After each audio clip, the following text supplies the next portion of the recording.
Okay, here we go. Okay. Hi, I'm Edwin Rutch, founder of the Empathy Tent, and this is the beginning of a series of empathy circles hosted by the Empathy Tent between the political left and right. And our intention is to contribute to building, bridging, really to bridge the social and political divides and to build a culture of empathy. And this means for each person to be heard, seen, and understood to their satisfaction, and to foster mutual listening and understanding, and for us to see our common humanity.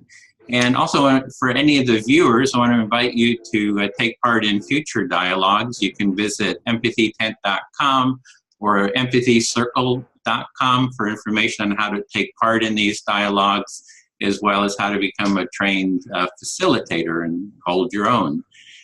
So I wanted to give a little overview of the empathy circle process, and this is a structured dialogue process that increases mutual understanding and connection.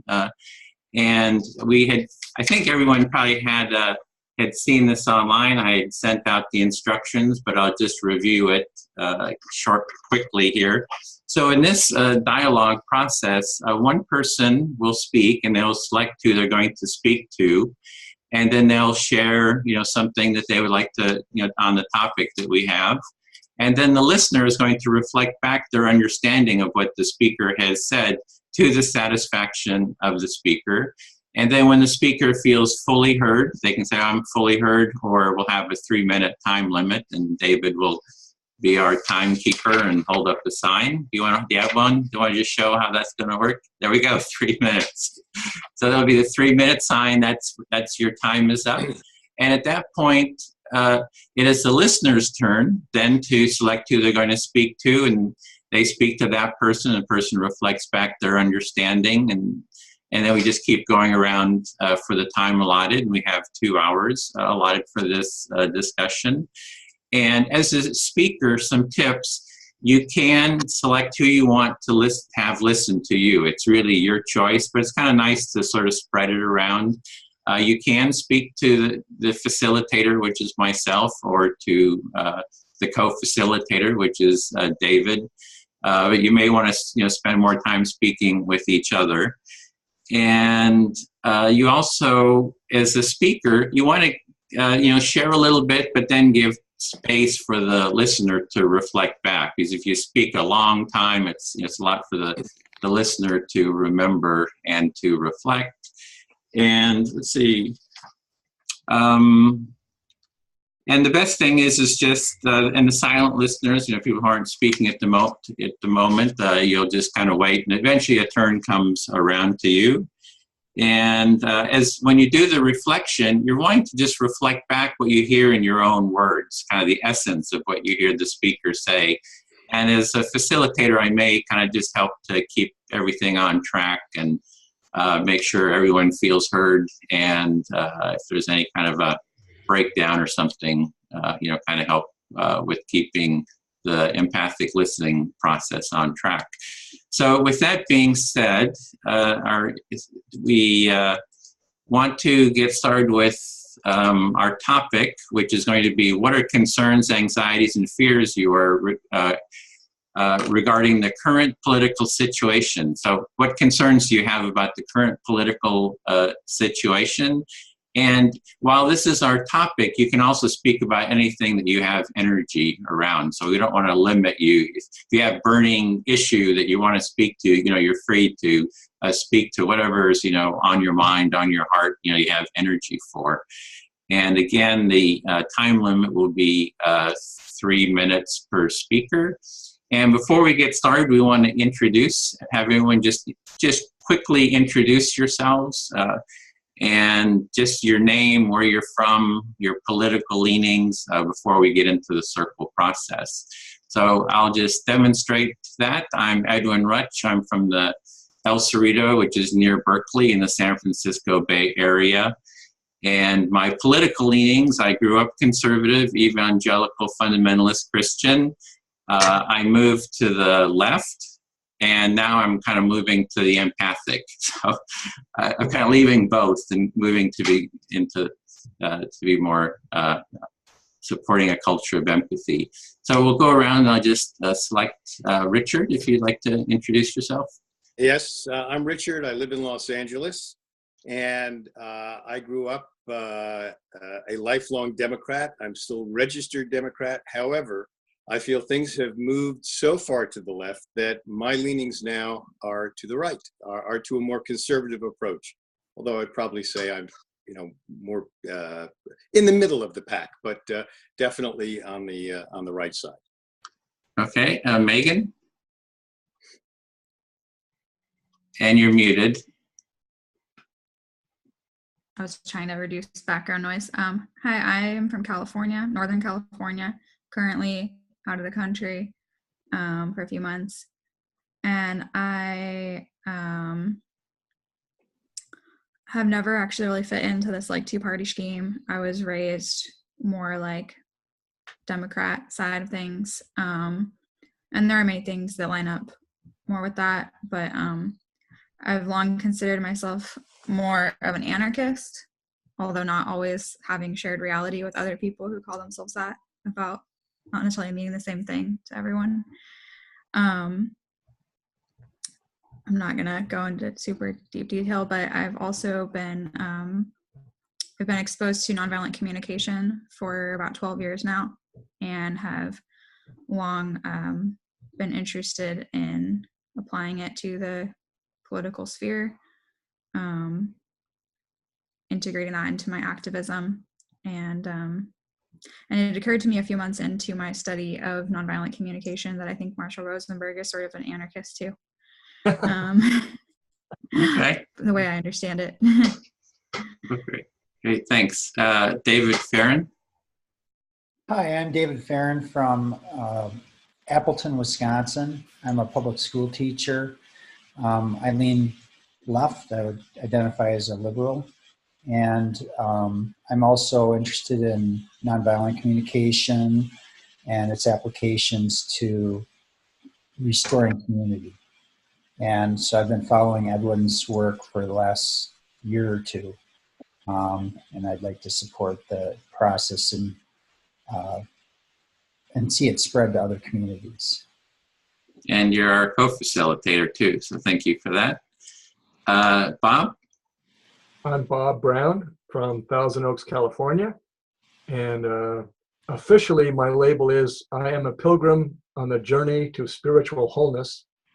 And politically, I would identify most accurately with socialism. Okay, thanks. And David? Hello, my name's David. I live in San Francisco. I've lived here for quite some time. I'm originally from Alabama, so I've grew up in the most conservative part of the country, and I've spent most of my adult life in the most liberal part of the country. So I feel like I've been exposed to the two extremes. Most of my life I've been non-political. Here recently, especially since Trump got elected and the Democrats' response to that, and witnessing a lot of the street violence, I've I was slowly leaning more and more conservative before then, but I'm really on the side of the conservatives now. My ideas on stuff is all over the place, but I'm pretty much a free speech absolutist, so I feel like I'm squarely with the conservatives at this point. Okay, so we're ready to begin. We have our topic of what are concerns, anxieties, or fears you have regarding the current political situation. And if someone wants to start, we could just demonstrate how we use the process by speaking to me, and we can just begin. I know, Richard, you had started sharing something before the meeting, so perhaps you would like to begin, and we'll reflect that. I'd be happy to. The idea of this forum, I really appreciate, because I think people need to speak with one another to truly understand one another. But the public nature of this forum really scared me, because there are personal relationships, familial relationships, business relationships that my fear is that I will suffer if this gets out too far, goes viral. People start watching, people start asking me, who really were not aware of where I stood on some of the issues. Okay, so what I'm hearing there is that you're valuing what we're doing here and have some gratitude for this forum, and that you do have concerns that because you're speaking out as a conservative, and that's not widely known, that if this were to get widely known, you would suffer some consequences for kind of having conservative views. That's pretty much it. Yep, I feel hurt. Okay. Then I'll speak to Bob. I'm listening. Okay, so a concern that I have real concern about the polarization that's happening in the country, and just that I just see the growing tensions and violence, and there's I just have real concern about that. Well, I hear you saying that in our political climate in this country, you have serious concerns about the polarization, the antipathy, and the sometimes violence that happens in this extreme situation.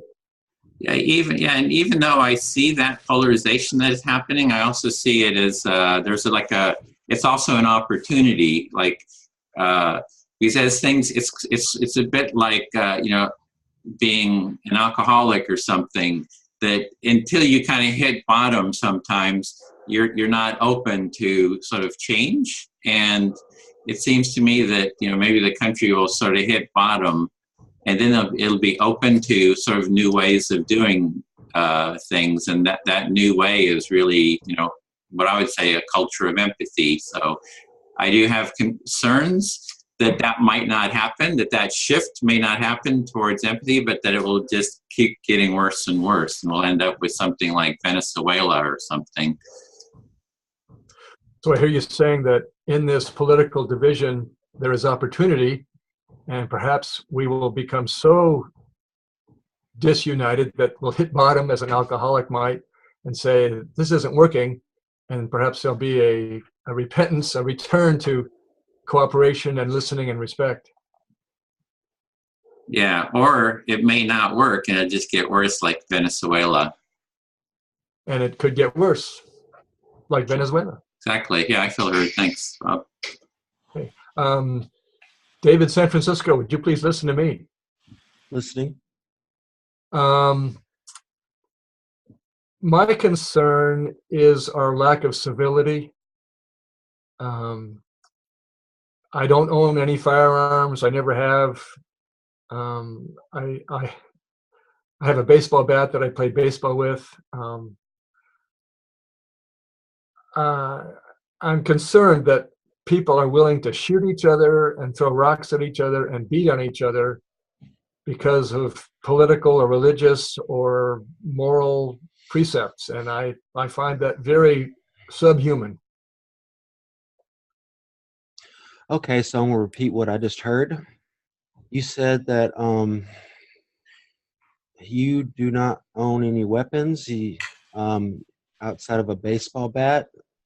I take it that you don't feel a need to have those in your life, and you are concerned that people are using weapons and violence in response to their political beliefs, and that's not a civilized way of getting things done. Thank you. I feel fully heard. Okay, Bob. I think I'll just shoot back at you. That's a good way of putting this. I don't have to like you. I don't have to like anybody. But there's a difference of disagreeing and liking someone and giving them a fair shot, so to speak. So I do not like violence. Might is right kind of way of doing things. I don't like bullies at all. And I feel that the left, not all of them, but most are complicit. We're okay with Antifa putting on masks and attacking conservative rallies that were pretty much peaceful.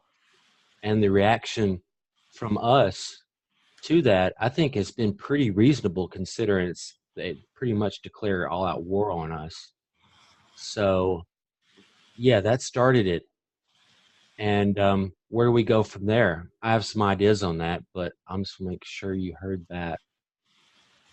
Okay, so I hear you saying that you're a person of nonviolence and you want to like people as well as listen to them. And you are concerned that groups like Antifa, who wear masks and who physically assault conservative gatherings, are a dark, dark side of our culture. I feel like you heard the second part. I didn't say that I want to get to know people and understand them. I do, but that's not what I said. I think the key thing is like I don't have to like you, and I don't have to agree with you, and that's okay. That's part of being American, I think. And trying to use violence to coerce me to be more compliant and to like you and to agree with you is just going to have the opposite effect. So I hear you saying that you don't have to like people, you don't have to respect them, and you resent being attacked because some people think you should. For the most part, yeah, I feel heard. Okay. Megan, would you please listen to me? Yeah.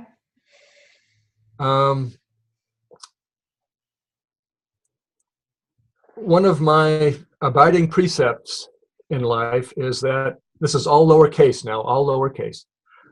We become like the God we adore. And this lowercase God can be created by any of us. And for some, it's an individualistic thing. For some, it's a reign of God kind of thing. And I want to respect every person who has a God.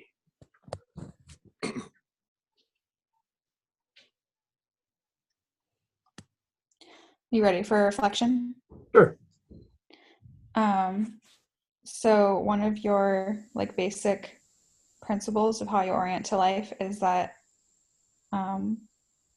we become like the God we adore. So I'm understanding that as that which, like you said, lowercase God, like whatever people value or hold as really important is what they become more like, and that you really want to respect whatever that is for each person. Yes, thank you. I feel fully heard. All right.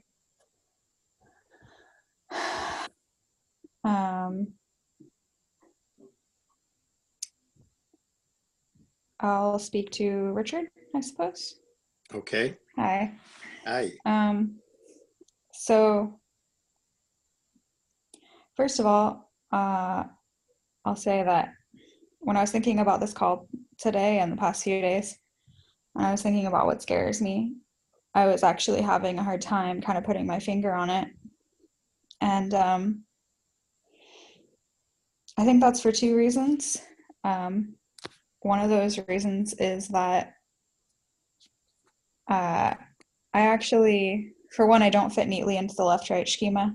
I guess if you have to simplify it, I'm more on the left, but I actually have fears of both the political left and right in the United States currently. Like there are people on both sides, if we reduce it to two, whose strategies currently scare me. And the other reason that I think it's hard for me is because to pinpoint is that there's a lot of things that I'm not necessarily personally scared, but I feel really tuned into other people's fears. Like I just think I'm somewhat naturally and somewhat from lots of years of practice of NVC, very empathic person, and so I have a lot of empathy for other people's fears, and I might want to share some of those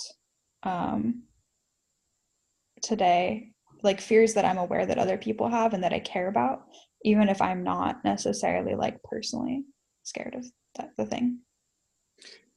Great. So what I heard you say was that as you were thinking about coming into this discussion today, there were two things that really were concerns for you. One was that you have fears of both the right and the left, that they each have aspects of them that are troubling to you. And your identification politically is not deeply on either side, but there are aspects of each side that are troubling. And the other thing that really concerned you is that you have a lot of empathy, and you've worked hard, or you've worked in this arena of talking and communicating with people, and so you have ideas about what other people's fears might be, and you might want to get into some of those a little bit later in the conversation. Did I get it all? Yeah. Yeah, thank you. I feel heard. Great. Okay, thank you. Bob, I'd like to ask you something. Is that okay, Bob? Sure. You can say anything you want. Okay, good. The picture lagged on on Megan. Okay, what I see part of the problem is that people are speaking from their misconceptions about what each other thinks. And they wind up having to defend things that they either don't necessarily agree with, but because their side has that position, they get challenged, and then they have to find a way to explain that position. And it's difficult because I know in my case, my beliefs are really more fundamental ideas about what I want to see for the country. And it loses some of it in the how, the way the politicians begin to enact things, and things get all messed up at that point. So then I'm forced to defend something that I don't necessarily want to defend, and people can't hear that. They only see what the headlines might be, which tend to be on the extremes. So I hear you saying that you have fundamental values that you hold dear, and sometimes politicians will use that kind of a value for political purposes, and your values are lost in the political exchange and the political economy.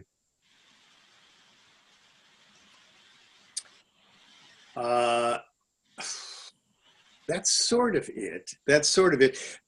But in the conversation, person to person,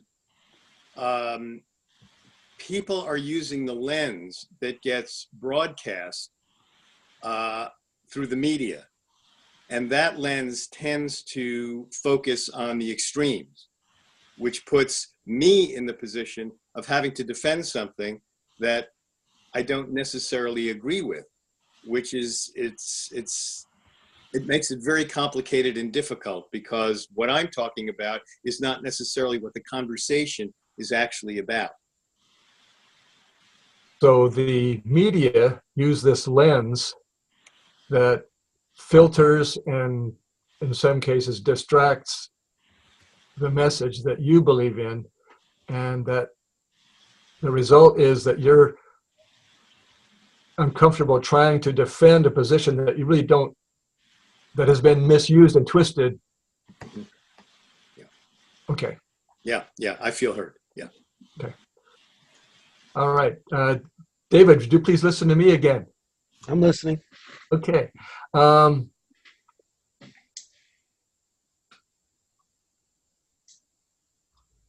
see two major problems that I hope our government can tend to. One is overpopulation, and the other is environmental damage. My sense is that the parts per million of carbon dioxide in our atmosphere are reaching dangerous levels, And I think most government people are ignoring that because they're too busy worrying about their own political career. Okay, you want me to repeat that? To reflect that? Like whatever you like, yeah. Okay, what you just said was there's two things you think the government should address, and that's overpopulation and our effects on the environment. And that's basically what you just said, right? And then you reiterated like it's very important to solve those two things. And I think the government is ignoring those problems because they have their own ego trips that are more important than problem solving.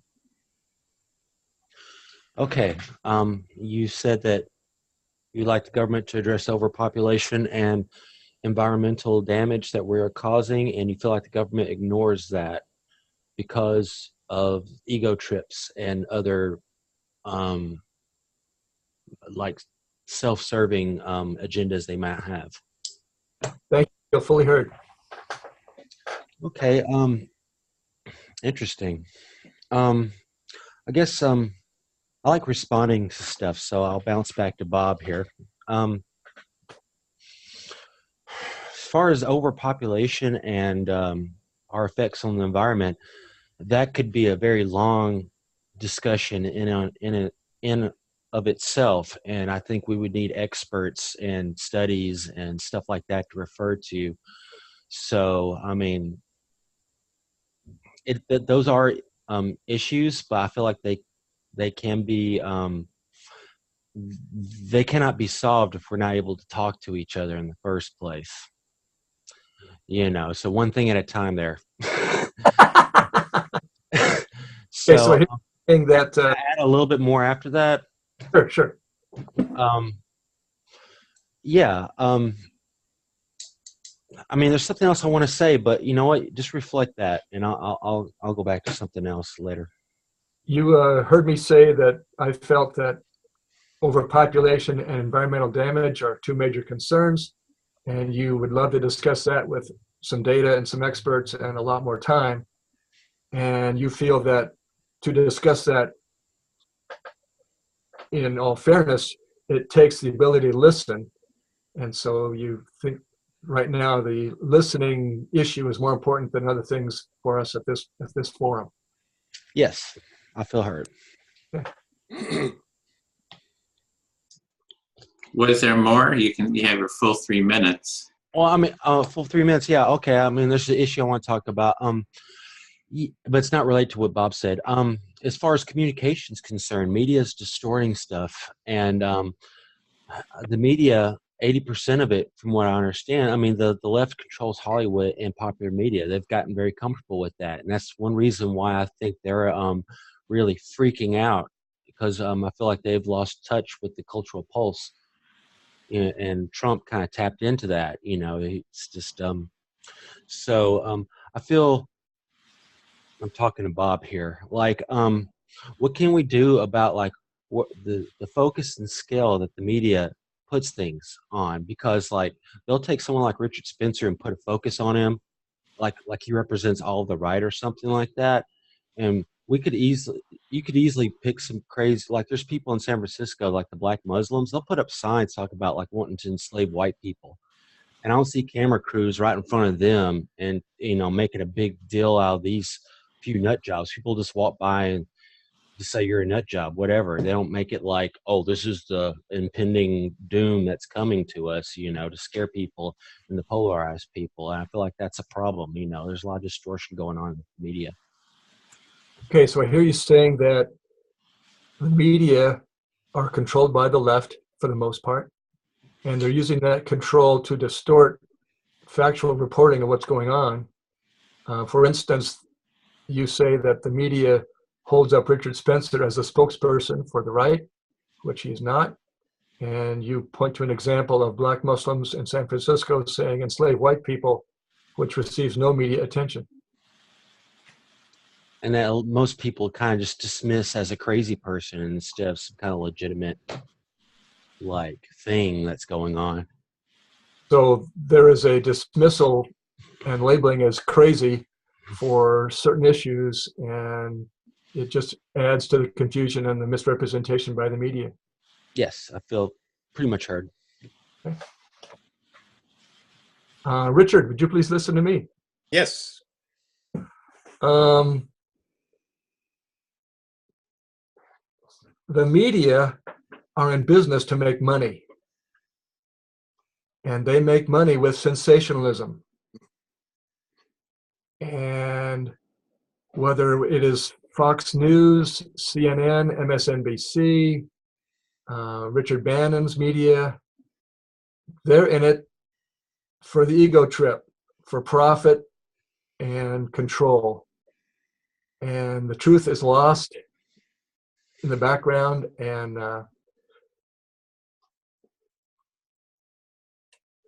the whole society is brainwashed by profit-oriented propagandists. Great. So what I heard you say was that all of the media are businesses, and they're profit-driven. And what they're looking to do is get ratings. And the way they get ratings is to report as sensationalist stories. And people who are trying to have conversations are using that news feed as the basis of what they're talking about. So profit and sensationalism is driving the conversation. It's making it impossible for people to actually have meaningful conversations because they're getting their news from there. Did I get it all? Feel fully heard. Thank you. Great. And Bob, I'd like to come back with something that when you talk about, you mentioned environmentalism and population. One of the things that I have noticed is that the goals versus the means are getting muddied to the point where people aren't understanding what they're talking about. In other words, you and I might have the same goal to preserve the planet. It's an important thing. It's where we live. We need all of the resources that are here. I want clean air. You want clean air. I want clean water. You want clean water. But then when we talk about how we're going to achieve that, that's where I think right and left may have different approaches. But the way the conversations get muddled is that each side begins to ascribe different intentions that were not meant. So the conversation doesn't even get to common ground. It goes to, the right is greedy and they don't care about the environment. They just want to make money. And that's not the situation at all. I don't want to go too far and make it too difficult for you to understand. So I'll stop there for a moment. Let me try to recap. We are confusing goals with means. And when we all want clean air and clean water, we may have different strategies for protecting those precious resources. And because of the divide, people on one side or the other attack the opposite side, and that doesn't help get the problem solved at all. Yeah, what I realized was missing from my communication was part of that is what each side ascribes as motivations to the other side, which may or may not be accurate.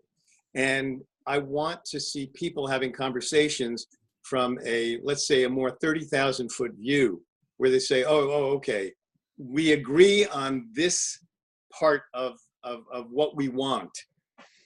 And now let's talk about how we can begin to make that happen. And that may be where the differences are. But you and I share common goals.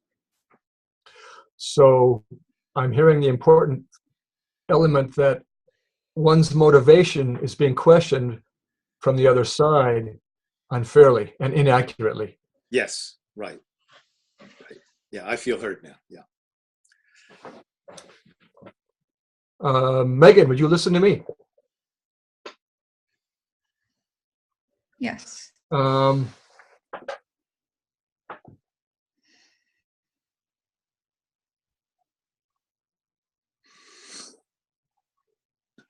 How can we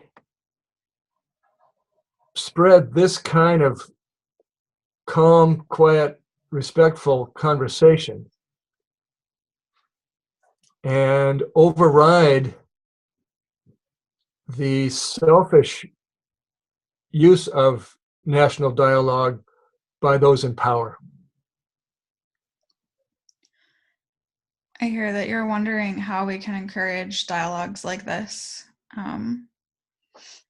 in the face of what's really common from the people in the spotlight, which is sort of the opposite. I'm paraphrasing a lot. Does that capture it? I think that captures it. Thank you. I feel heard. Thank you. Do you want to say anything more? No, I think what we're doing is important, and I think what those in power are doing is not so important. So yeah, I'm hearing, I want to paraphrase that again and just tell me if this lands with you, that like you're really valuing what we're doing here, and that right now the people who you see as having the most influence in the United States and maybe in the world, it's not inspiring or hopeful to you. Thank you. I feel fully heard. Thank you. Okay. I'll speak to David. Yeah, okay. So first of all, I just want to say that I actually just feel scared to ask to be heard from you. I feel like nervous that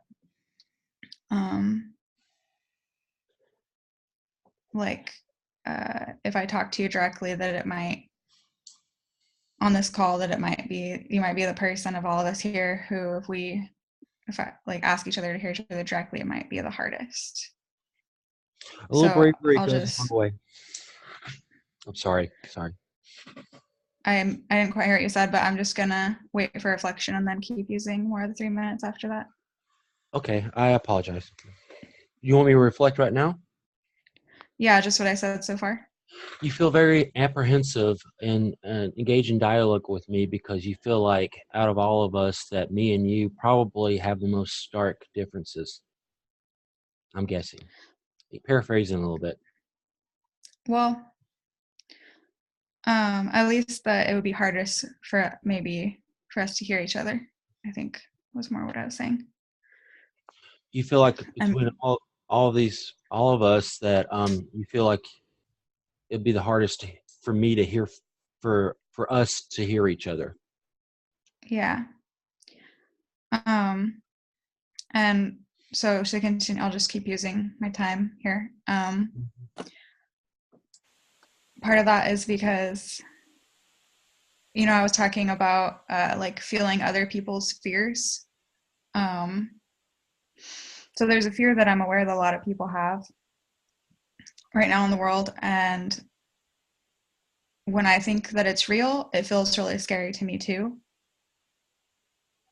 This is kind of complicated, and I'm probably not going to really get through much of it in 3 minutes, but so I'm trying to figure out like how to just start broaching the subject. But it has to do with like why people are being violent at rallies, which I actually haven't been present at. I don't live in the Bay Area, but I live a few hours away in a much smaller city, and so I haven't been exposed to that. But I'm aware that I don't know if you've seen, there's this thing that goes around the sort of, I guess you could say, the more left-leaning, like far left-leaning, like social media circles. It's been going on for a couple of years now about Hitler and about like this quote from Hitler that's like, people didn't understand our movement, and that in order to defeat us, they would have had to strike without reserve from the very beginning. And it's my understanding that the people who get violent at these like contemporary conservative rallies, that's what they're scared of, and that's why they're doing what they're doing, is because they're scared that they see the like what they fear is a movement that is going to result in so much violence that they see that as like trying to stomp it out from the beginning before it gains any traction. Are you ready for me to reflect? Yeah. Or I probably should wait for you to say that. Well, I guess I just want to say that like I feel like it's hard for me to know what's real right now in the world, but that when I think about that being true, it feels really scary.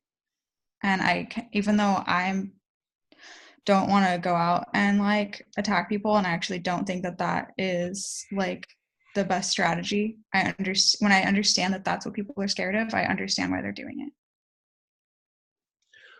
Okay, so that's a lot. So I'm gonna start reflecting now, or I won't be able to remember it all. But And we can end after that. okay, I'm gonna condense it, and if you feel like it's too much of a condension, if it's too condensed, let me know. Essentially, you were saying that the reason, and I'm guessing Antifa and stuff are violent at these rallies, is the theory is to strangle Hitler in his cradle, so to speak. Yeah. And I'm fully aware of what the extreme left thinks of like the popular like growing of nationalism right now, and so they feel like a little violence now will save a lot of violence later, and the thought of like the second coming of the Third Reich scares the crap out of you. Is that basically what you're saying? Yeah. That was also the 3 minutes. If you. Yeah. Thank you. It's okay, David. Okay, I just want to make sure I heard she feels heard. So you feel heard, Megan? Yeah. Okay, I'd like to respond to that. I've been I've seen the violence on YouTube and on media and stuff like that, and I've also experienced it firsthand. I've got video footage of GoPros attached to me of groups of masked people attacking me. So I could tell you one thing. I do think fear is a base emotion for most negative emotions. But the looks in their eyes is not fear when they come at me. It's pure hatred. So whether it starts as fear, I don't think these people are defending themselves. I feel they're either misinformed or they're truly just insincere and just using um, exaggerated like projections to justify attacking people they disagree with. Would you like me to reflect that now? Mm-hmm. So you've actually had the experience of being at a rally and having, or multiple, I'm not sure, but possibly multiple rallies with GoPros attached to you, filming people coming at you with their faces masked. And while you acknowledge that fear is a really base emotion that might be like driving this behavior, when you look at their faces, these people's faces when they're doing that, maybe you're recording later, it seemed like you were saying, or in the moment, that it doesn't seem like they look afraid, that to you you just see hatred in their eyes, and that you think that maybe people are like insincere, like that it's not actually that they're afraid, but that a lot of these people are kind of using this as an outlet to like let out aggression and sort of excusing it with this like claim of a worst case scenario that they're trying to prevent, I feel hurt. but that might be insincere. I feel hurt on that. Okay. Yes, another thing I wanted to express to Megan is from what I understand, uh the Antifa was actually a thing in Nazi Germany, and they didn't stop the Nazis then. Like, if anything, they probably made them worse. You know, it's kind of like throwing gasoline into a fire. So violence, breeds more negativity, makes the political landscape more and more toxic. I'm actually seeing it on my side. Like, I don't get along with a lot of the knuckleheads I end up being surrounded with at these right wing rallies, because it's bringing normal people don't want to come to these things anymore. Only like the fringe elements come out, you know. So you have, I mean, they're not Nazis, so to speak, coming out. They're definitely like violent knuckleheads. They're only willing to come out there. I'm not a very violent person, but another reason why I'm able to come out to these things, I'm no stranger to like dangerous environments. I'm an ex-homeless junkie. I used to live in a very crazy. I'm used to living around a lot of chaos. I've recently gotten clean and stuff, but I use like sort of my tactical street smarts to try to aid people in not being afraid to stand up for what they believe in public. So I feel that this strategy for anarchists, Antifa, wherever you want to call them, is not only, I don't think it's sincere, I think it's counterproductive, and I think they want to create they want to create Nazis because it's more of a clear-cut battle. They don't want to deal with the nuances of the cultural struggle that we're going on, and they want a simple, just like beat the Nazi. They don't want to talk to people. They don't want to figure out a complicated problem. They want to make it oversimplified and crazy. So what I heard you say is that you are aware of there actually being an Antifa presence during Nazi Germany, during the rise of the Nazis in Germany, and that it didn't stop them and may have even made it worse. And that's what you're scared of right now happening too, is that people adding violence to the situation is actually adding fuel to the fire, and that it's making it so that the only people who will come to the rallies are like the more fringe elements. You said knuckleheads, like people who maybe are more comfortable with violence, maybe kind of want that too. It's like escalating the situation to where all the people who are out on the streets exercising their right to protest are like the people looking for a fight. And you said you've had like a lot of experience just like street smarts, being a homeless junkie, and that you try to use your street smarts skills to help people exercise their right to protest. Yes. And I feel hurt, except for the last part. I feel that at the end result of this violence, whether it's Yeah. be this, Oh yeah, it's going to be a totally. fulfilling prophecy of creating the Nazis Mm-hmm. fight.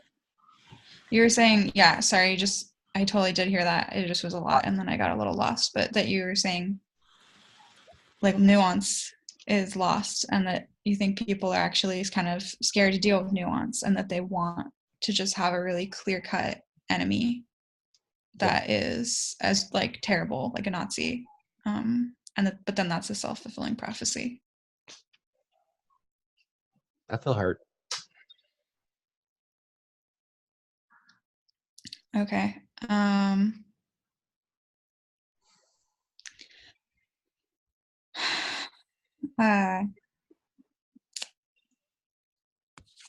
Let's see who's here. I guess I'll talk to Richard again. Okay. So just kind of going off of what David was just saying, when I was like, the first thing I shared about having fears of the left and the right, I actually have a lot of fears really similar to what David was just saying about self-fulfilling prophecies and people adding fuel to the fire. And it relates to what you were saying too about like having a similar goal but different ways of getting there. Mhm. but that instead of right now, the part that I'm focusing on is kind of on my side. Like, there's people who I've been connected to for years, involved in activist networks, that we have a similar vision for what we want in the world. And I feel so alienated lately for the past couple years by how people are trying to go about getting that. And it does seem clear to me that it's counterproductive, and it terrifies me. It really does terrify me. That I think, yeah, similar to what David was saying, people are creating self-fulfilling prophecies and escalating and sort of bringing out the worst in each other, I guess. Mhm. So if I heard you correctly, what you were saying is that the idea that David brought up. Hold on a second. Okay. Okay, I'm good now. I lost my Okay. headphone All right. out of my ear for a second. Okay. The idea of self-fulfilling prophecies and how people's actions are actually bringing about the worst in each side and bringing about bad results, and those are the things that you're worried about, that you have friends for many years that you've been working with and had a vision of how things should be. And it's frightening you now that people are doing things that are alienating, that are getting themselves alienated farther and farther away as to how they're looking to make those things happen, and that it's not going in a direction that you feel comfortable with, and that this idea of self-fulfilling prophecy for the lesser picture, for the worst picture, is what's really upsetting you right now. Did I get it all, or did I miss something? Yeah. Yeah, I feel heard, but I'm wondering, how am I on time, co-facilitator? You're near your time, but I'm at my time. Okay. I'll pause there then for now. Thank you, Richard. Great. I have a I question. will just say that we've gone for about an hour, so we can extend the time now to about 5 minutes, just so you can more fully express yourself. Okay. All right. So do you want Megan to be able to continue? We pick up now with you with up to 5. Okay. All right. Well, then, Megan, a question that I had for you, because when we started today, you said that one of the fears that you had was not just for yourself, but there were fears that you had regarding some empathy that you had for friends and others. And so I'd like to hear a little bit more about what some of those other fears are specifically. Yeah. So you'd like to, I'm going to reflect that since it was your Yes. turn. Yeah. You'd like Yeah. to know Reflect the question. Yeah. Yeah. what other fears I have are that I'm kind of like picking up on from other people, even if they're not necessarily coming from within me. Yes. Yes. I feel heard. That's the question. Okay.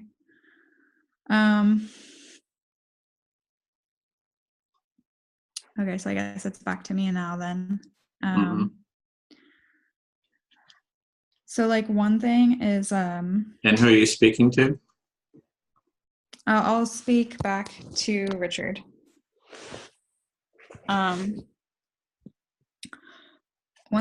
thing is and sometimes I'm scared of this too, but sometimes I'm not sure. Okay. So one thing is like, I think fears that people have some fears that people who are female have, that like, there's some people who some may consider extremists, nut jobs, not worth wasting time on, but other people are really scared that they're gaining traction, who have ideas about kind of putting female people back in their place and like the subordination of female people. And like this worst case scenario, like in The Handmaid's Tale, which I actually haven't read or watched because I feel like from what I've heard, it just sounds really terrible and disturbing. And I don't really want to put that in my brain right now because there's enough terrible and disturbing stuff in the world, I guess. but yeah, like there's this sort of worst case scenario that I think a lot of people who might identify as feminists have, of like women just kind of being like society changing in a way somehow where women are just completely relegated to being baby makers, having to have sex at the will of a husband, not basically being people ourselves anymore, in as is more as we've moved toward in our modern society. And sometimes that feels really unreal to me. I feel like that's so far away and it's not going to happen. And other times, you know, when I read certain things that people post that are kind of like coming from this place of fear and like, oh, this is gaining traction, I do feel scared. Right. Okay. What I heard you say then was that one of the things that is a concern for you about not so much directly your beliefs, but what you're seeing happening out there that other people are afraid of, is the subjugation of women, not considering them full human beings with rights and as far as we've come, but that somehow women will be subjugated to being baby makers, basically, just sexual tools to create babies, and that they're not considered full human beings with rights and goals and ambitions and things that they need to do. Is that correct? Did I get it all? Yeah. Yeah, and I guess I just want to add that sometimes I feel really like confused and disoriented myself about what to focus on and what to prioritize responding to in the world, because so many people are so scared of so many things right now, you know, like people are scared of losing free speech. I feel that too, for others and for myself. And so, and then like, for, you know, that's like sort of the tension, like, does someone have the right to freedom of speech to say women are subhuman, women are less than men, and are just baby makers, and are, you know, and then does that lead to that actually happening? Right. And it feels really confusing to me, because I do value everyone just being able to kind of say what they think, even if it's really gross and terrible to me, because I don't think repressing it helps. Mm-hmm. But I don't want that to gain traction. Right. And it's just really confusing. All right. So what I heard you say was that it's really confusing because there are so many issues that are out there that feed into this, that feed into what you're trying to prioritize about what needs to get done. In the issue of freedom of speech, your fear is that, or your question is, or your confusion is, that if people are able to say things that sound like they could lead to the total disregard for women, should they be allowed to say that? And you wonder whether it actually, in actuality, whether that would get the society to a place where women are just completely disregarded. And it's hard to figure out what to do about that, whether people should have that right to freedom of speech, or whether there are some speech that's so toxic that maybe they shouldn't have that form or that ability to do that. But it's confusing. Did I get that all? Yeah, I guess that I think that maybe there's some aspect of it that's a little like, should people have the right? Like, I'm not sure if that's exactly how I would put it, so much as just I don't know how to respond to it. Like, okay. Should I just ignore it and be like, that's stupid and crazy and no one's going to listen to that because we know better now, because, you know, we're not going to like go back to a society like that? And or is it like, or like many people say, is it actually a really legitimate concern that we need to like respond to in some ways, like fighting people who say that in whatever way, whether it's protesting, whether it's whatever it is? So then what I heard you say, your question is, you're not always sure how to respond when you hear some of these things.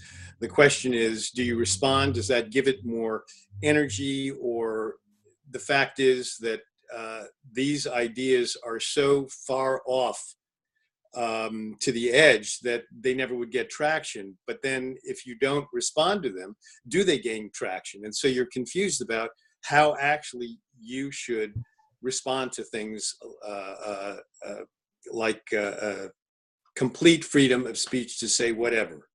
Is that right? Did I get that right? Yeah. And do I have like another minute, or am I done? I think your time David is up. Yeah. done. It'll Okay. come back. Yeah, it'll All right, come thank back you. around. So. Yeah. No, I know. Great.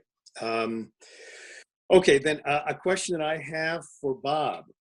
I'd like to know, Bob, do you feel that people unfairly cast you a particular way in terms of your views and a whole subset of what those views might entail? Do you feel that people are stereotyping you or determining what they think your views are before they've ever heard them? So you're asking, do I believe that people are prejudiced against me and labeling me even before they hear what I have to say? Yes. Yes, I feel heard, yeah. David, would you please listen to me?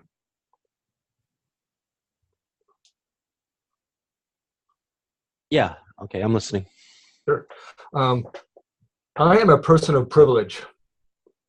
My dad was a rocket scientist. My mom was a nurse.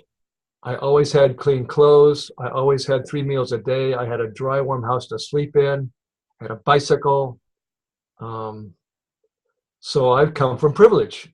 And I have never, to any significant degree, experienced hatred or ill will toward me from anybody. And what I find as my situation and my upbringing leads me to think everybody has a clear conscience and a happy attitude and an optimistic view of life. And that's so not true. And what can I do as a human being to affirm and support people who don't feel they're getting a fair shake? Okay. What I heard from you is that if you feel that you're sort of lucky, privileged, that you've had a decent upbringing, you had your needs were met, your parents were educated and had high paying jobs, and you would like to know what can you do to help people that maybe are more unfortunate. Exactly right. And I think of next Tuesday as the midterm election day. And as the saying goes, I studied for the midterms. And my guess is that Trump will still be president.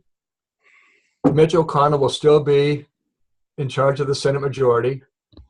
Now, who will be the new Speaker of the House? Not going to be Paul Ryan. Maybe Kevin McCarthy, maybe Nancy Pelosi. And all 4 of those people are not going to work for what I think this country needs. Okay. You just said that you've studied for the midterms and that Trump will still be our president, but you're concerned about no matter how the vote turns out, that the people that will get elected are not going to have the best interests of the people of this nation at heart. Right. And I read a few months ago that the world's largest, most ardent supporter of capitalism is the Democratic Party. And, Okay. Oh, sorry. And so with the Republicans, I perceive as being very supportive of capitalism, and the Democrats being equally supportive of capitalism. I don't see the inequality of income changing much in the next 2 years. Okay, you said that from what you've read or observed, that the Democratic Party, for the most part, is pro-capitalism, and that the conservatives, Republicans, obviously are pro-capitalism, and you are I don't know, you are disappointed that I'm guessing socialism isn't going to take any kind of real hold in the near future. Exactly right. I feel fully heard. Thank you. Mm-hmm. So my turn? Yep. Okay. I'm gonna pick on you, Bob, for a bit. Okay. Okay. uh, I myself, I mean, I don't. I try not to say that I had a bad upbringing and stuff, but that I think through most people's standards, especially in this country, that I've been in questionable situations and had some messed up things that's happened to me. I've done some messed up things to myself. That's a bad decision, so to speak. Um, so maybe I don't feel more obligated to help other people.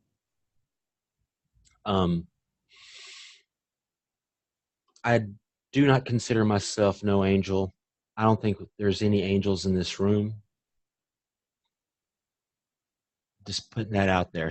So I just want to hear you reiterate that, if you could, So Bob. I hear you saying that you haven't had the good fortune that others have. You made some bad choices, and you don't regard yourself as an angel, nor do regard any folks in this conversation to be angelic. That is correct. I just wanted you to kind of reiterate that before I went further. Good intentions can go bad. You know, I'm a believer of tough love. Um, part of the reason why my belief system is the way it is that I've had people that were enablers in my life that contributed to my downfall when they thought they were just helping me. You know, when I really just needed to get more responsible and clean up my act. I wouldn't have been able to live on the streets and been a drug addict as long as I did here in San Francisco. Then I wouldn't have been able to do that as long in my home state of Alabama, because I eventually would have been forced to straighten myself out. And so I'm a believer of tough love, and I feel like good intentions sometimes can make problems worse. Could you reiterate that for me, Bob? So, I'll get to a question eventually. okay. You believe in tough love, and good intentions can go bad, and people who have good intentions often end up enabling those and perpetuating their unhappiness. That is correct. I feel like one reason I like Trump is that he doesn't pretend to be some nice guy. You know, I don't see nice people. I see people trying to. I think there's many ways of manipulating people. You can do it by force. You can do it by coercion. You can do it by coming up with something where people are mutually beneficial. I believe the most positive way forward is coming up with ways for people to be mutually beneficial and stuff.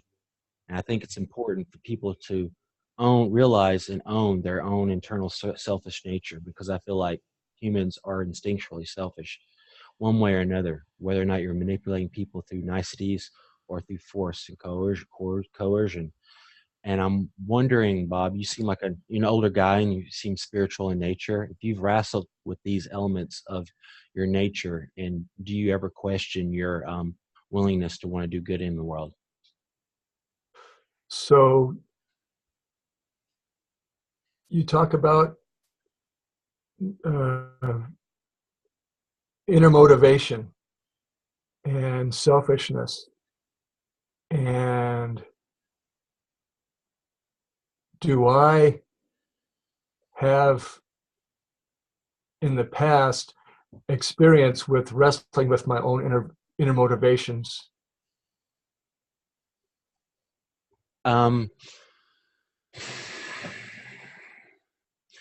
Yeah, for the most part, I feel heard. Okay. All right. So you've given me my wheelhouse softball pitch, David. um, I believe, and Are you speaking back to David? Yeah, I am. David, I'm speaking to you. Mm-hmm. Actually, you know what? There's one thing that I feel like wasn't clear that with you reiterating that was kind of important. I feel like I think the most positive way forward is for people to find ways of being mutually beneficial. Okay. I think so. You want to make sure that you have stated clearly that the best way for people to move forward is to act in mutual benefit for each other. Yes. Okay. All right, David. Mm-hmm. Deep down in our DNA, we are really good, every one of us. Having said that, above the DNA in our formation as human beings, we all develop a self-centeredness that we use to the best of our abilities and for the best outcomes we want for each other. You want me to read it? You said that deep down, somewhere in our DNA, that we're essentially good, that our core is good, I guess. But our instincts are self-centered in nature, and we try to deal with that the best we can. Right. And over the past 35 years, I have tried to let go of my self-centeredness and tap into that deep-seated goodness that I hope can make me a much better person and more effective in allowing others to be the great people that they really are at heart. Okay, you said that in the last 35 years, was that right? You've devoted time and energy to getting in touch with your innermost internal good, and trying to shed your ego and self-serving ways to help humanity. Exactly right. Exactly right. And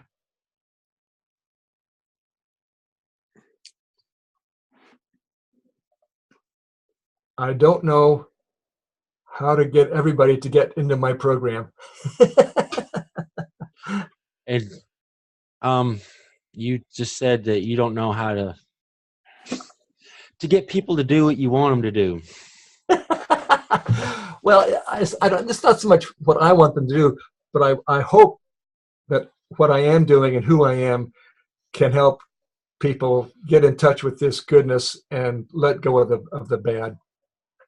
You would like to be able to inspire people to live a way that you've discovered is um, the, the better path. Amen to that. Thank you. I feel fully heard. Okay. So what's going on here? Is it back to me? Do I have 5 minutes? Back to you. Yeah, it's your turn. Okay. Oh man, it's so early. I get a thought and it just disappears. Okay, back to Megan. I see you're on mute there. You're unmuted. First of all, I'd like to thank you for being honest. It seem like you're being more honest than a lot of people in your political situation are.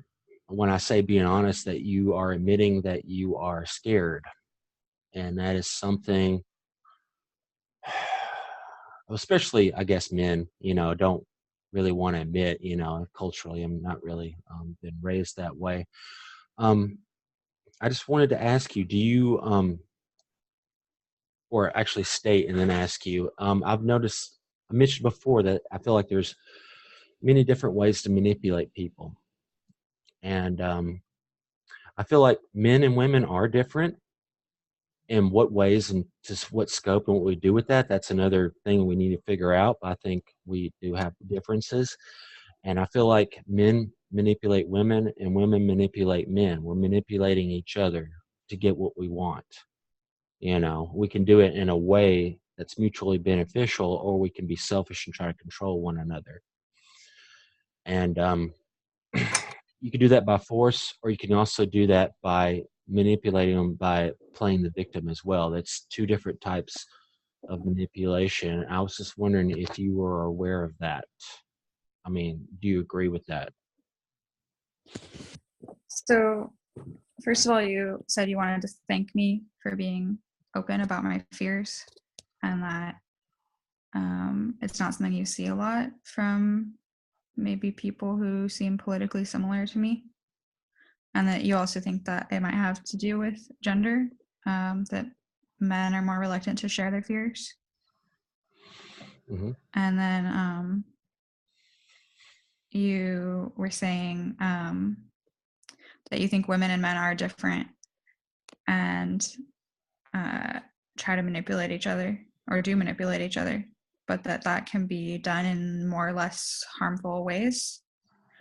And sometimes through coercion, or sometimes by playing the victim. And you're wondering if that's something that I've noticed in the world as well, I guess. Yes, Does that capture it all? I feel heard. Okay.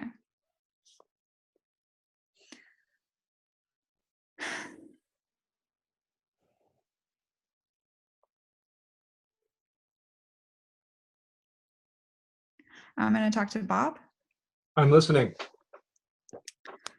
I'll start by just saying that I'm not sure right now. I noticed at first that part of me was like automatically like going to respond, and then to that question, and then I'm not sure if I want to or not. And it's not, and I noticed that I'm scared that if I don't, it'll be seen as like avoiding, but that I think it's more about just what do I want to prioritize, and I'm not sure if that's what I want to prioritize being heard about right now. So I hear Maybe you just say reflect that that part. in response to David's question, you're a little ambivalent about this. You're not sure if you want to answer the question directly for a couple of reasons. One, of reticence, or second, there are higher priorities that you'd like to address. Yeah. And also maybe just like wanting to sit with it for a little while, because I don't necessarily relate to the question, or it's like in the words it was presented in. I feel like maybe I need to just sit with it for a minute. So in the meantime, something I wanted to say at the end of my last turn was just that I actually feel scared to even some of the things I said on my last turn about like feeling unsure about how to respond to people saying things about like the subjugation of women, for example, like that I don't know. I feel scared to say I don't know on this recorded video.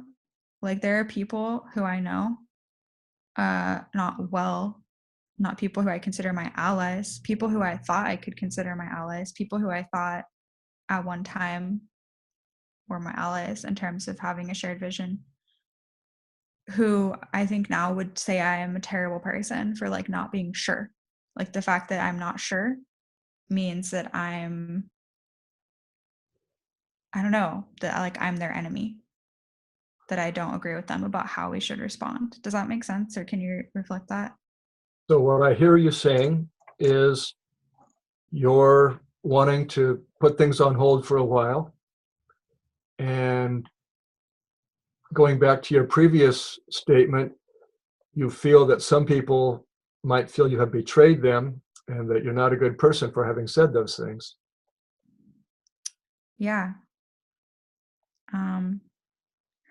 And I guess when I think about it, I think it's like,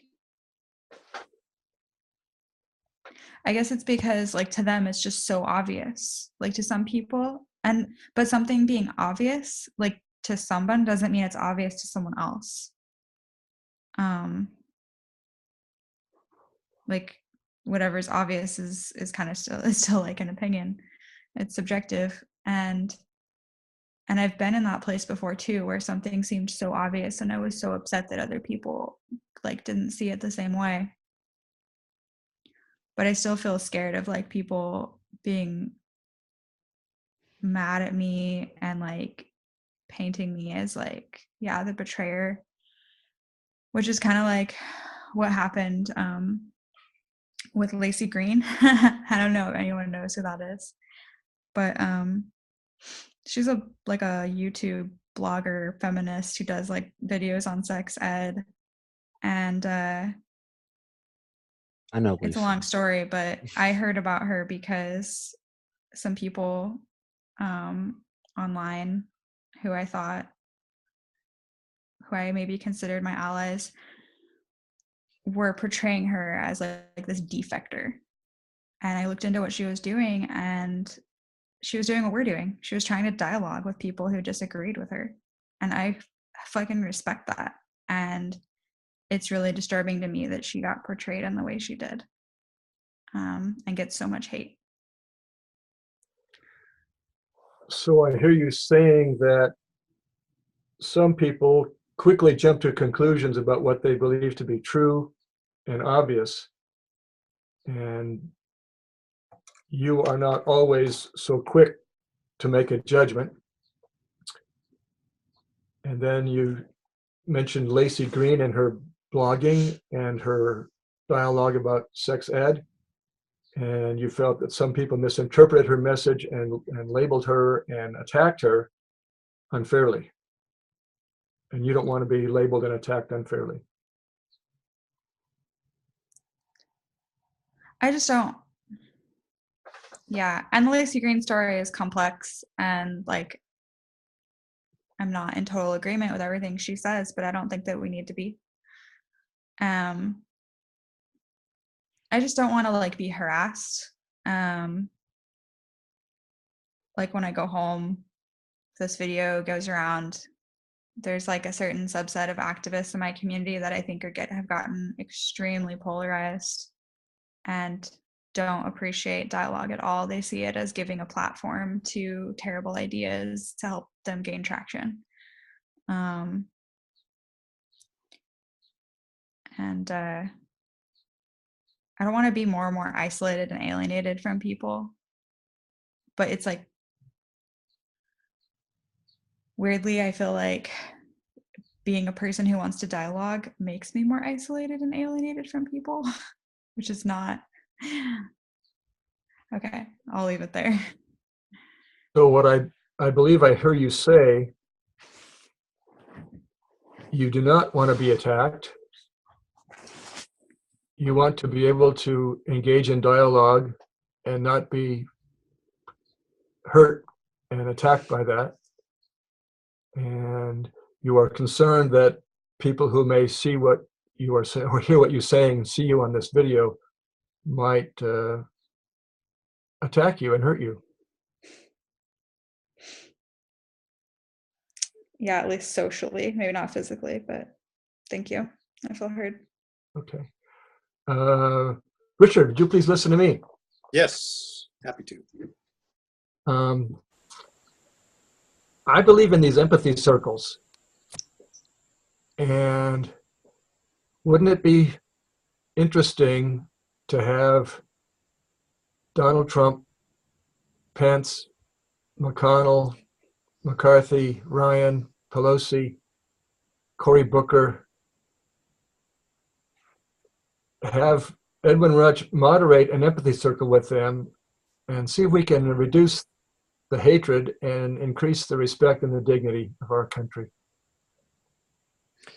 Great. So what I heard you say is that, Bob, you really deeply believe in empathy circles.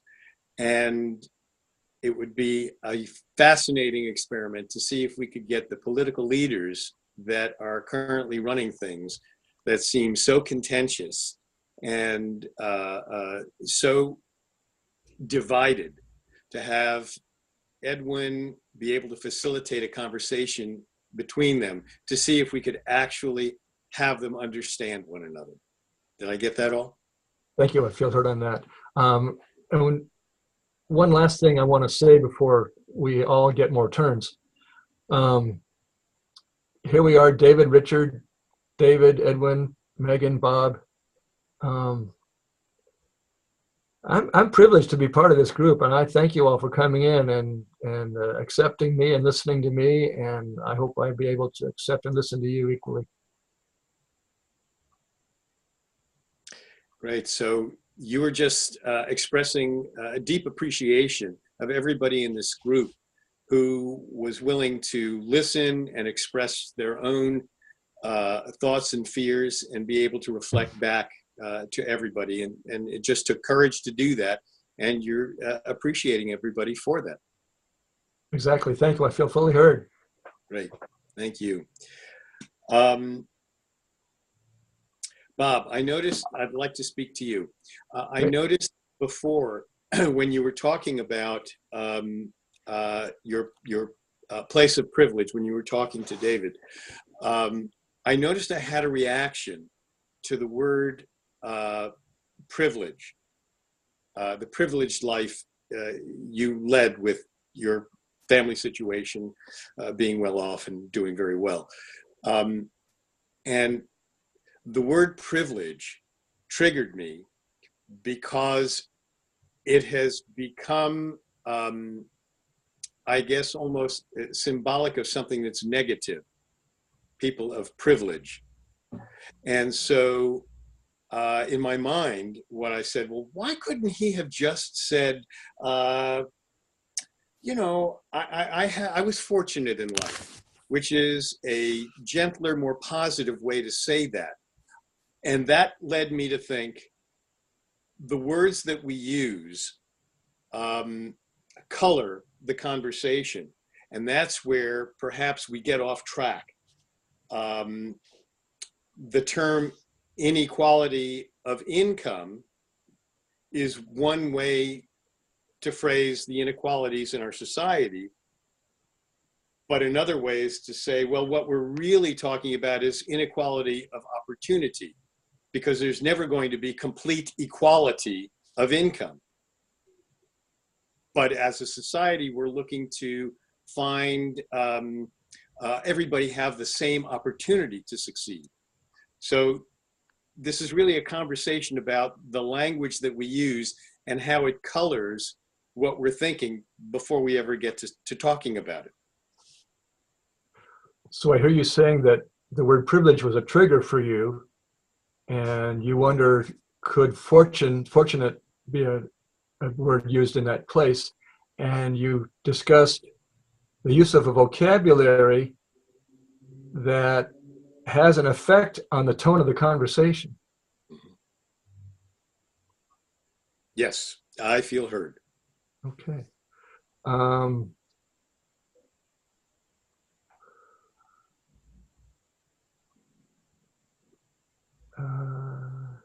David, may I speak to you? Yes, you may. I spend a couple hours each week at our local homeless assistance agency. And there is a big movement in our city to apply for a California emergency grant and receive all kinds of cash to address the homeless problem. And I'm guessing that there's going to be several tens of thousands of dollars thrown into this organization in the next few months. And I wonder how well we're going to use it and to be, as you phrased it so beautifully, mutually beneficial to our community. So you said in your area there's going to be an influx of cash that's to be directed in addressing the homeless problem. and you're saying, I'm not sure if you were asked, and you were essentially saying that you hope it gets spent wisely. Yes, and Were you asking me how they should spend it, or are you just hoping? no, I was just saying, here comes all this cash, and government programs have a history of not always getting the results they want. And I like your phrase, mutually beneficial. Okay. You just said that you get this cash and the government doesn't always spend it wisely, and that the phrase being mutually beneficial struck a chord with you. Yes, thank you. I feel fully heard. Okay. Keep it in the back and forth vein. Back to you, Bob. Yeah, I've got some strong feelings about how to deal with the homelessness because I used to be one, you know. And I used to feel more sorry for homeless people until I had to live around them, and, and I was one, and I lived inside that world.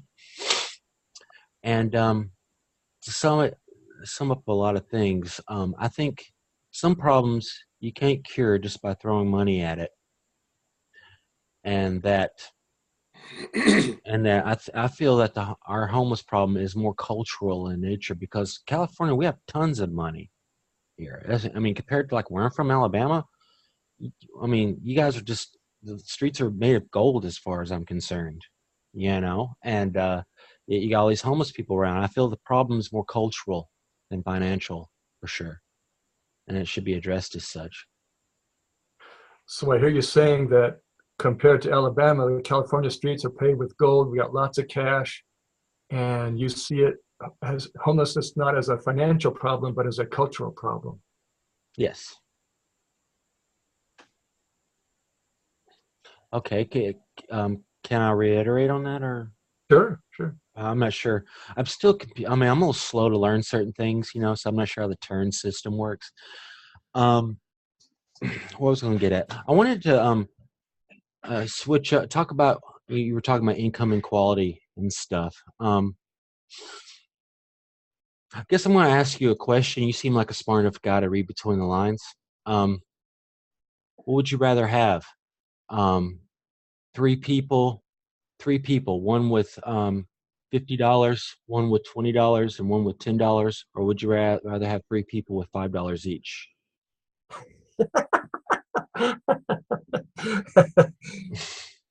I'm gonna evade your question by saying, no.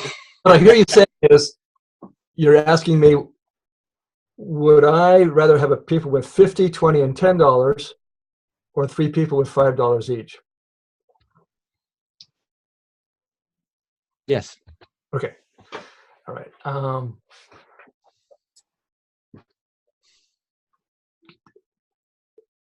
I don't mind the disparity of 10, 20, and 50. Who are you speaking to, Bob? I'm speaking to David. Okay, thanks. I don't mind the disparity of 10, 20, and 50. What chaps my hide is when the guy who sells me my internet connection makes $5 million a year, and the person who answers the phone when I have a problem gets $20 an hour.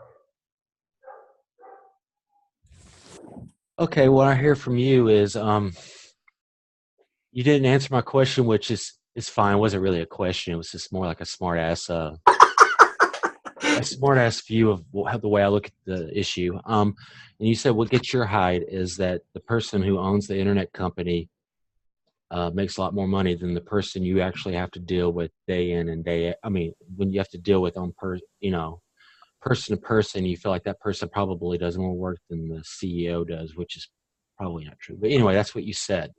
Right. That's what I said. I believe I'm fully heard. Thank you. Okay. I think this can sum up a lot of stuff. Who are you speaking to again? I guess Bob.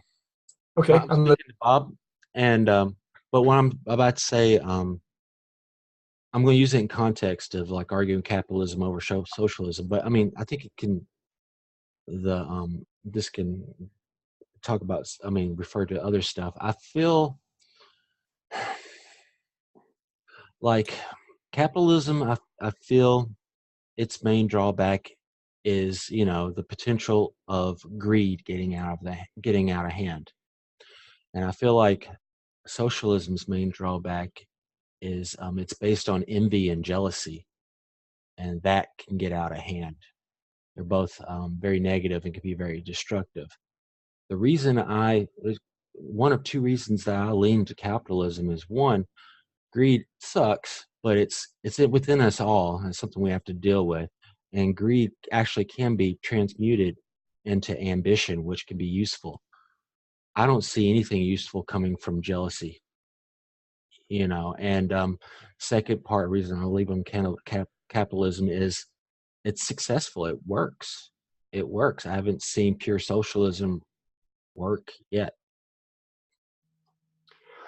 So what I hear you saying is that capitalism can be twisted into a greed expression, and socialism is a jealousy and envy situation.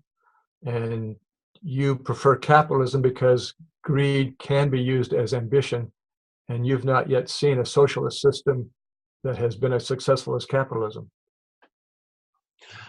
I feel hurt, except that I, I point out that I feel like greed can be changed into something constructive, but jealousy, I've yet to see really anything constructive that could come from that particular emotion. So what you're saying is that greed can be changed into ambition, and you do not see the change from jealousy and envy to anything constructive. Yes, I feel hurt. Okay.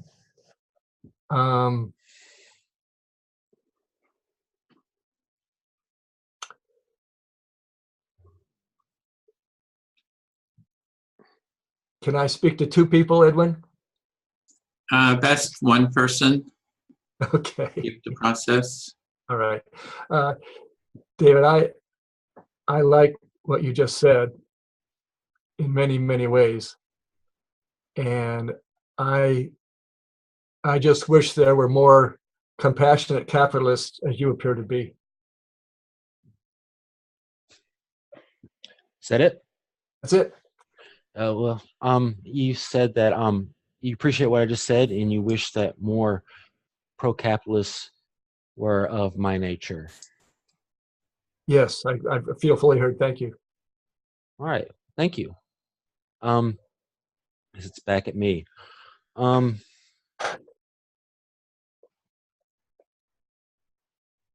do I want to talk to? Megan.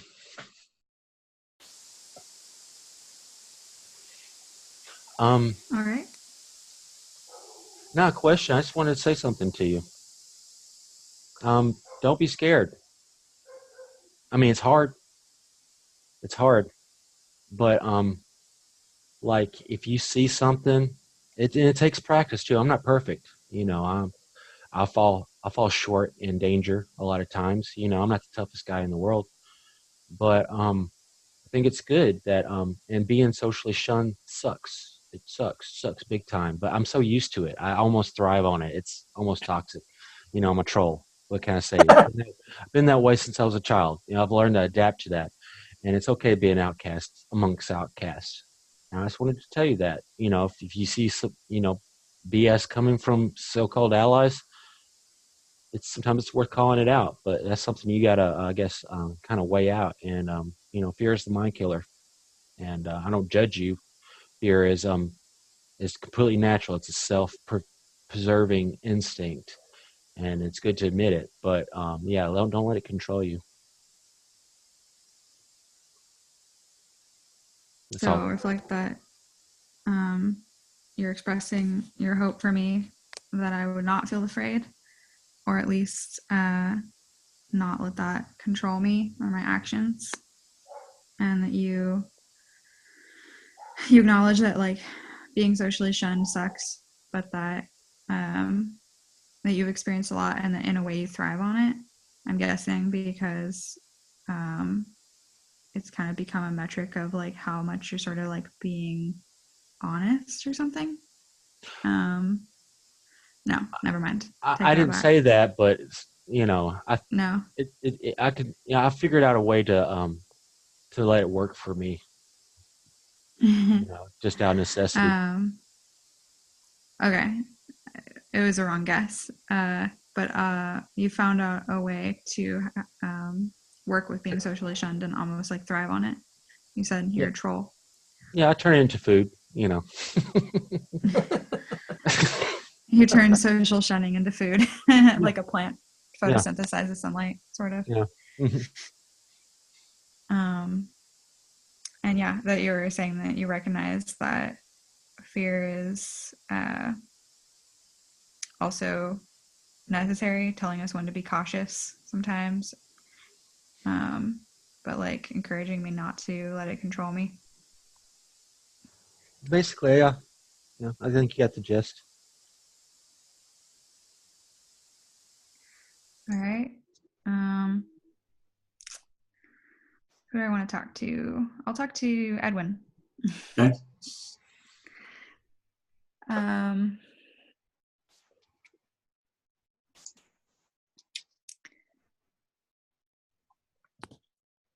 just gonna use 30 seconds of my time here to kind of center for a second.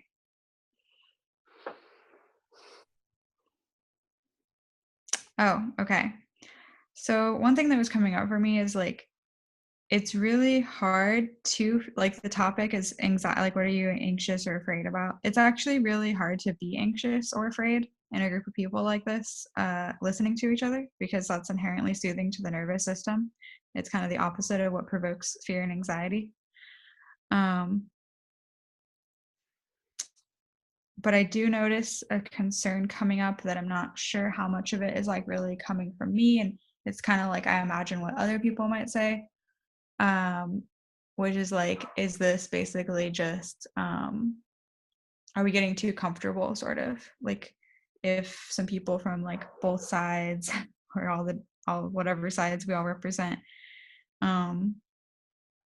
start listening to each other and we're kind of like feeling good about hearing each other, do we maybe lose sight of does it seem too simple almost? Do we lose sight of real problems that are affecting people that like aren't in this circle right now? Like one thing that's been on my mind is just like people being held in ICE detention cells in like horrible conditions, which like I haven't witnessed. I haven't been there, but I've heard like accounts from people who've gone to these places and it sounds terrible. So that's just an example of like kind of being concerned that, what's the phrase? There's a phrase like being like falsely comforted or something. Okay, so you have a concern that in this group, because we're using empathic listening and everyone's kind of listening to each other, that might be a false comfort, that there's a lot of fear and anxiety out in society, but here we're sort of not really feeling it or really kind of connected to it, because when people start listening and dialoguing with each other, it kind of reduces fear and reduces that anxiety. So there's actually a concern that we're not really connecting to it here using a process like this. Yeah, like just that some things might get overlooked, or that I even might become sort of like complacent or something of like, yeah, that's what it is like, oh wow, like this is so simple, it's all good, it's all good, one big, group hug. Yeah. And like but I think it's more like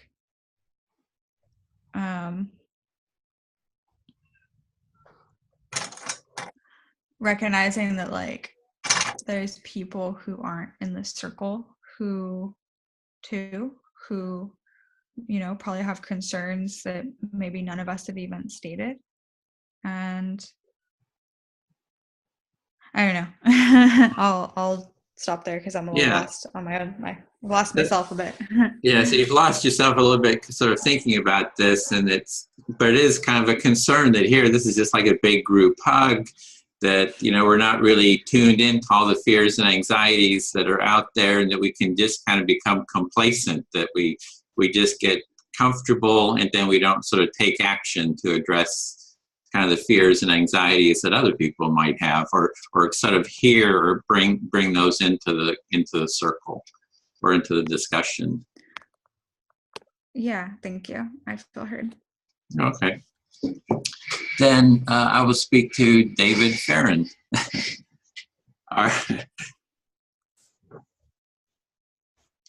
And you're muted. I'm ready. Okay, so I did want to bring in a concern that I had, that tomorrow I was going to this Make California Red event. And I thought it was going to be sort of a peaceful event. I'd been to one of these in Sacramento before, and there was no counter demonstrations. And it was a really nice, easy, peaceful event. And then I became aware yesterday that Antifa Sacramento was sort of trying to promote a counter rally. And suddenly I felt anxiety kind of come into my core of my body, because before I was feeling pretty easy, pretty comfortable. The people who I had asked the people if we could come, and they said yes, the organizers, and now I'm realizing that it might be more of a conflicted event. So I'm hearing that you're feeling anxious about tomorrow's event because you weren't anticipating going into a conflict necessarily that would involve Antifa, and you're concerned about actions they've had in the past, I'm guessing, and being party to that and having to wrestle with that dynamic that's going to be there that you weren't expecting. Yeah. And the part is that I might be going by myself, because as the empathy tent, the only person in the empathy tent, so I'm a little worried. It's like, it's good if there's a few people and there's a little bit of support, but I'm just concerned that there might be not a lot of support, and that's a little harder to hold without, support. So you're used to, even though you've been involved with events where Antifa's been there, you've had a team that you could gain support from, so that you could handle that type of dynamic. Yeah, that's it. And it just feels good to voice that. And we're also coming to the end of our time. So would you like to just share something to me, and I'll reflect, and then we'll kind of close the discussion? Sure, yeah, I'd like that. One of the things that came to mind through this dialogue is how people who are have very different perspectives politically can be so likable through this process. And I really have enjoyed being part of this group. I'd like to just reinforce what Bob said. I've enjoyed being part of this, and it has been an honor to be part of this. I think each of us, each member of this group, has been very respectful of one another, and it's really a pleasure to be part of that kind of dialogue versus I think some of what Richard brought up about how the words we use can be triggers, but if we recognize that the person is just trying to communicate their thoughts, and then maybe we can focus more on what they're feeling and the essence of what they're trying to say. It's a more positive interaction all the way around. Of course, if they're not party to that idea, it's more challenging. I can understand how, like Megan has expressed the concern about how trying to promote dialogue and use dialogue can be somewhat isolating. I can relate to that as well. People often don't understand what you're about when you communicate this way. But having this preset condition where everybody's expecting it sure seems to be workable. So I'm thankful for that. Thank you, Edwin, for organizing this. I'm hearing gratitude that everyone's taking part, and also noticing that people from a wide variety of backgrounds can really communicate, in this, and you sort of really are hearing and appreciating everyone, and you also resonate with what different people have said, like Megan saying that you can feel that dialogue is important, other people don't appreciate it, and that you resonate with that as well, and overall appreciating the circle. And I don't want to leave, process. I didn't mean to leave David out of that either, because one of the things I noticed, David, you kind of had your armor up when you introduced yourself, I felt.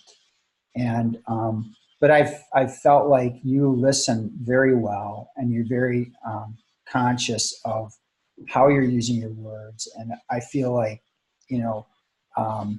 it's been a very, very positive thing to hear your voice as well. So I meant to mention everybody, but I don't feel left out.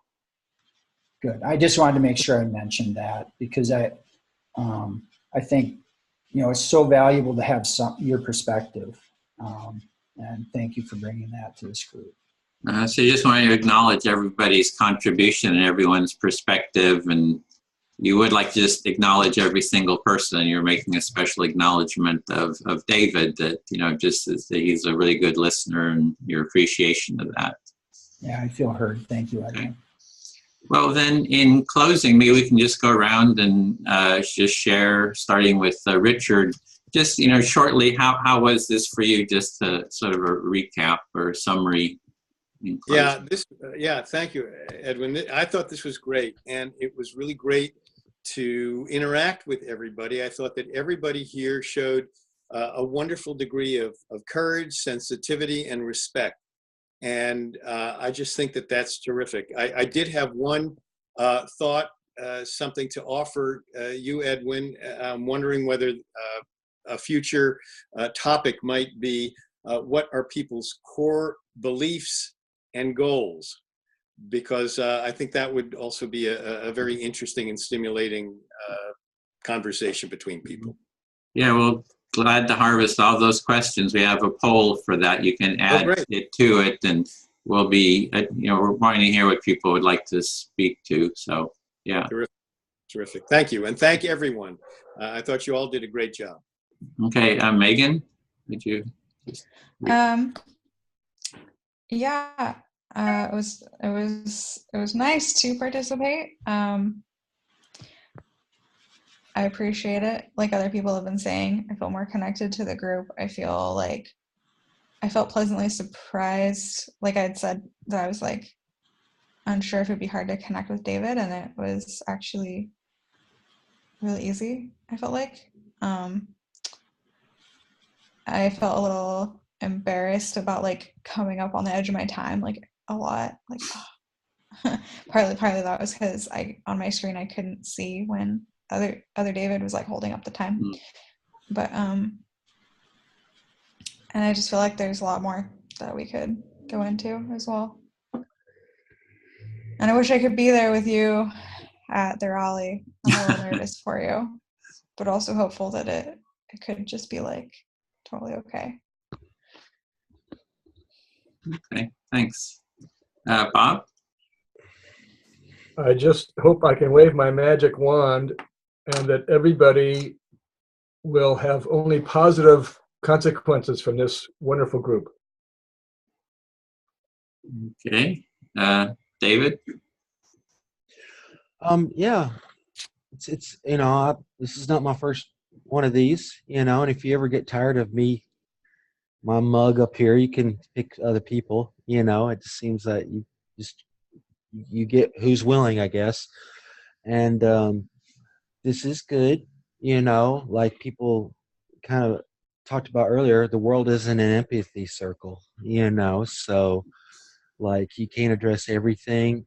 Actions do speak louder than words, and that's something, that needs to be addressed with a different on a different scope and a different perspective.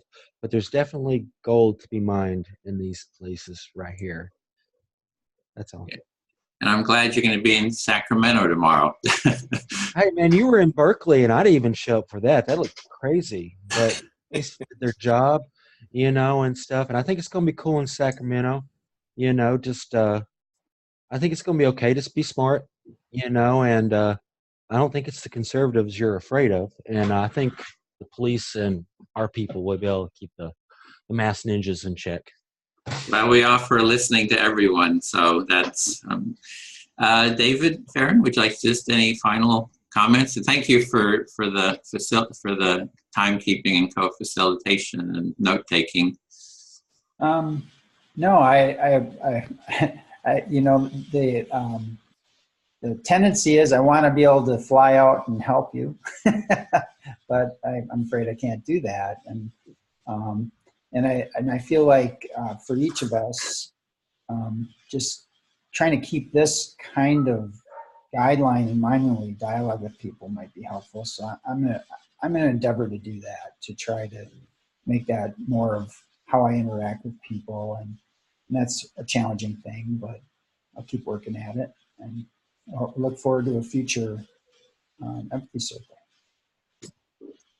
Okay, well, thanks for that, and thanks everyone for taking part. This is the beginning. We're kind of ramping up to do more and more of these, and you know, you're all welcome to take part in more. I think even having the same participants, you know, be in other ongoing dialogues would be great as well. And plus, we have about 40 or so people in that Facebook group right now who are interested in taking part. So we're going to start scaling up and hold more and more of these every week. So look forward to that. So with that, I'll close the circle and thank you very much.